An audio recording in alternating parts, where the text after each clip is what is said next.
teman-teman ya. Nah, kenapa kita menggunakan matras cerusuk bambu? Intinya adalah kita ingin meningkatkan stabilitas tanah kita, yang dimana tanah kita di sini tanah yang soft, oke? Makanya di sini salah satu bentuk perbaikannya, karena di perbaikan tanah kita bisa menggunakan matras cerusuk bambu ini. Nah, yang saya lingkarin ini matrasnya cerusuk bambunya ini nih, yang dia yang vertikal ini.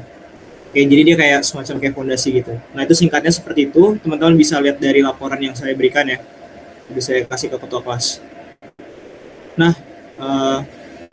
mungkin biar cepat kita langsung ke perhitungannya aja. Saya asumsikan teman-teman harusnya di tugas PJBL itu udah dapat. Pertama adalah soalnya udah dapat. Soalnya udah dapat. Habis itu udah dapat data borehole, terus udah dapat data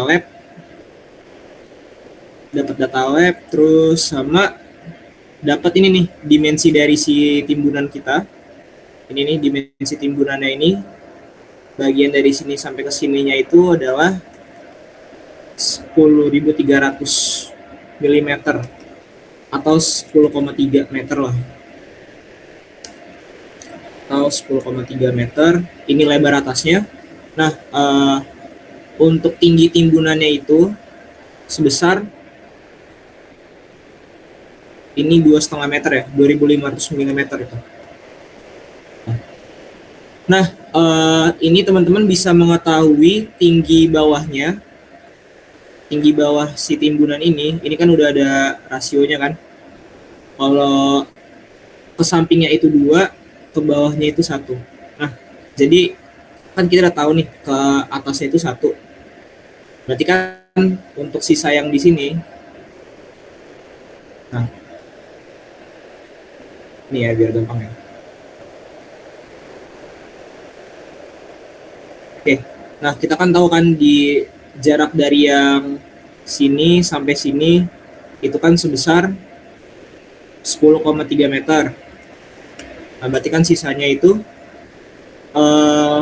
di sini kan kita udah tahu nih kalau ke atasnya itu adalah 2.500 atau 2,5 meter. Nah, ke sampingnya itu berarti dia 5 meter. Di sini 5 meter karena kan rasionya 1:2 ya di sini ya. Ini rasionya 1:2. Nanti di zoom aja kalau nggak kelihatan. Sini juga 5 meter. Nah, berarti total lebar bawahnya berapa, teman-teman? Halo? Halo? Halo, teman-teman? Lebar bawahnya berarti berapa? Lebar bawah timbunan.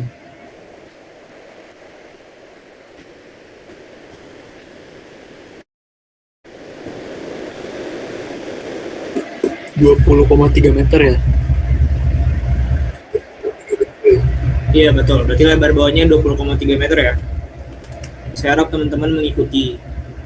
Oke, lebar bawahnya 20,3 meter. Nah yaudah nih, nanti teman-teman bakal ngelakuin perhitungan manual sama validasinya di Praxis. Jadi diingetin nih geometri timbunan ya, ini bakal penting juga. Oke, udah dapat tinggi, kita tahu tinggi timbunannya berapa, terus kita tahu lebar bawahnya juga berapa, sama kita udah tahu lebar atas timbunan itu berapa.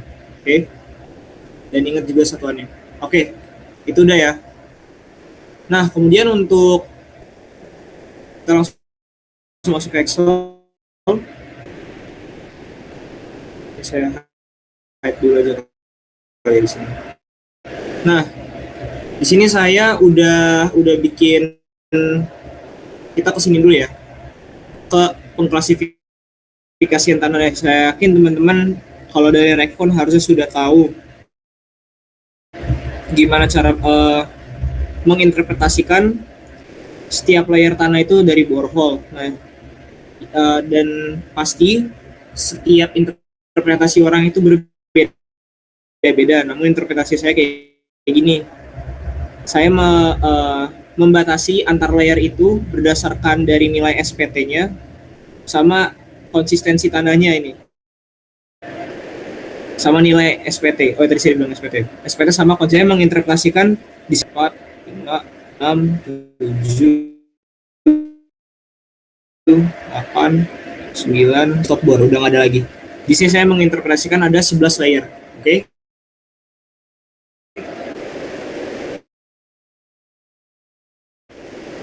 Dengan nilai SPT-nya masing-masing. Nah, dari nilai SPT ini teman-teman silakan nanti cari nilai korelasinya, ya kan? Korelasinya di sini ada P0 atau void ratio.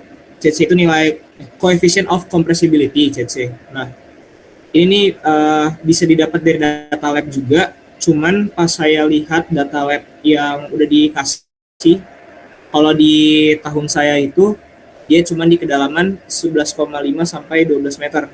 Nah, di sini teman-teman bisa menggunakan judgement teman-teman. Di sini kan karena dia cuma ada di kedalaman 11,5 sampai 12 meter. Nah, itu tuh kebetulan ada di sekitar sini nih, dan itu artinya dia masuk ke range tanah soft clay. Nah, teman-teman bisa menganggap kalau misalnya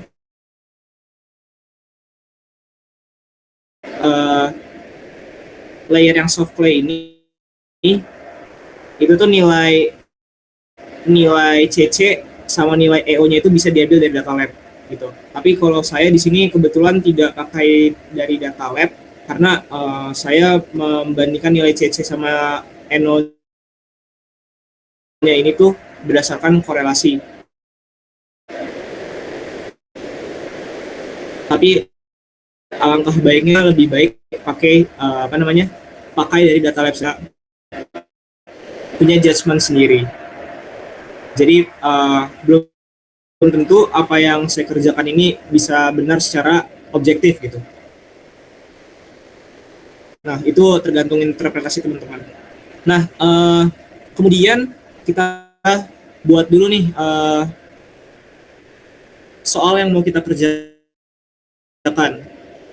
Jadi di sini ada karena kita mau mendesain matras cerucuk bambu, ya kita buat dulu dimensi timbunannya seperti gimana, kemudian konfigurasi matras cerucuk bambunya seperti apa gitu. Untuk konfigurasi matras cerucuk bambunya bisa dilihat ya, di sini ada berapa ya? Bisa ada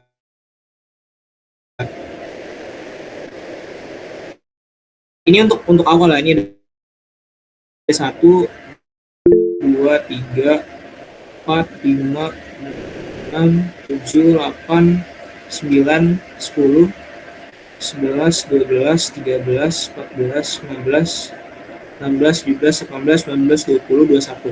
Oke, itu ada 21 matras tusuk bambu. Ini baru konfigurasi awal aja. Oke, nanti kalau udah di praksis nanti tinggal kita coba trial dan error. Karena belum tentu dengan banyak jumlah cucahan gaya yang terjadi. Oke, nah jadi awalnya teman-teman silakan soft play aja ya. Di sini yang soft play itu ada di layer 2, 3, 4, dan 5. Ini kita cari nilai CC sama nilai EO-nya, silakan dicari dari korelasi atau menggunakan data lab juga bisa. Nah, kemudian kita perlu tahu juga untuk berat jenis dari timbunannya itu berapa dan ketinggian dari timbunan itu berapa. Oke. Nah, habis itu kita pertama lakukan perhitungan efek tegangan vertikal efektif dari si timbunan. Oke, ini dia sebagai surcharge load. Nah, di sini dari si timbunan itu dikali sama ketinggian timbunan. Ditambah sama di sini saya ada beban lalu lintas gitu. Ceritanya beban lalu lintas sebesar 15 kN per meter. Ini teman-teman bisa silakan asumsikan aja atau teman-teman kalau misalnya benar-benar, nah ini dia. Kalau mau sampai dibikin kayak gini juga bisa. Ini contohnya kayak punya saya. Jadi saya ya ada yang resen ya.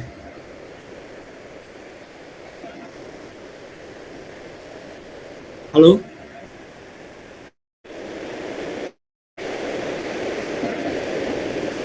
halo, waduh, halo. Tadi saya udah sampai mana? Halo, tes.